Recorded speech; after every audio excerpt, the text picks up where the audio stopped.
80 शब्द प्रति मिनट की श्रृंखला में आपका स्वागत है। डिक्टेशन स्टार्ट होगी 5 सेकेंड बाद।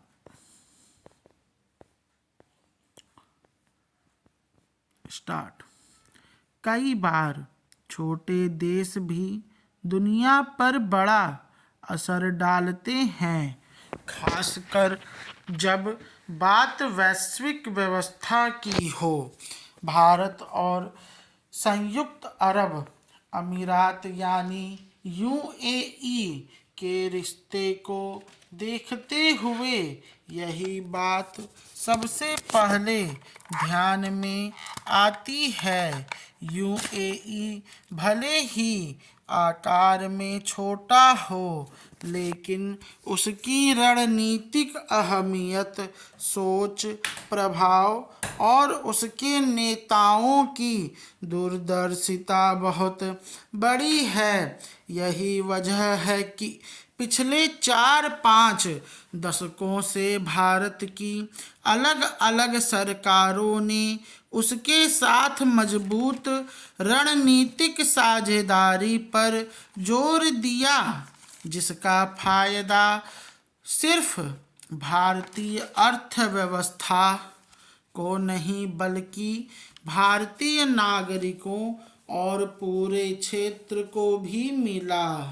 1980 के दशक में यूएई ज़्यादातर भारतीयों के लिए कोई बड़ा देश नहीं था। हाँ, कुछ लोग दुबई, शारजाह और दूसरी जगहों पर काम करने जाते थे और अच्छी कमाई कर लेते थे।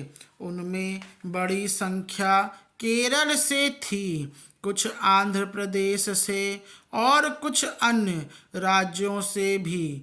उस समय यूएई की पहचान भारत पाकिस्तान क्रिकेट मैचों से ज़्यादा थी।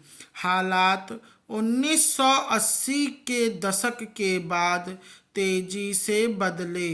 शारजाह ने भारत को पाकिस्तान के खिलाफ जीतते भी देखा और हारते भी, मगर तब जो रिश्ता बहुत साफ नहीं था, वह अब बहुत अहम बन गया है।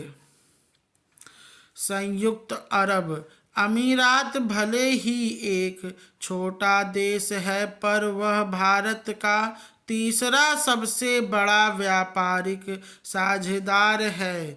दोनों देशों के बीच व्यापार 100 अरब डॉलर से भी ऊपर जा चुका है। जरा सोचिए, अमेरिका जिसकी आबादी करीब 35 करोड़ है और अर्थव्यवस्था लगभग 30 ट्रिलियन डॉलर की, और चीन जिसकी आबादी लगभग 130 करोड़ है और अर्थव्यवस्था करीब 20 ट्रिलियन डॉलर की, ये दोनों भारत के दो सबसे बड़े व्यापारिक साझेदार हैं। लिहाजा ज़्यादातर भारतीयों को यह जानकर हैरानी होती है कि अमेरिका और चीन के बाद भारत का तीसरा सबसे बड़ा व्यापारिक साझेदार न ब्रिटेन है, न कनाडा, न जापान और न ही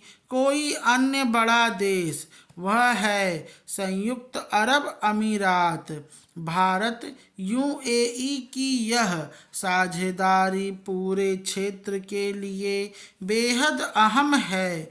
2022 में दोनों देशों के बीच जो समझौता हुआ, उसके बाद व्यापार तेजी से बढ़ा है, क्योंकि कई शुल्क बाधाएं कम हुई और यह रिश्ता एक तरफा नहीं है। यूएई को भारत बड़े पैमाने पर सामान निर्यात भी करता है और वहां से आयात भी करता है। 2022 में लक्ष्य रखा गया था कि 2030 तक दोनों देशों के बीच व्यापार 100 अरब डॉलर के पार पहुंच जाए।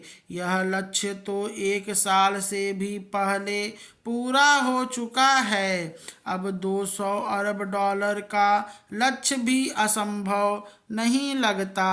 स्टॉप।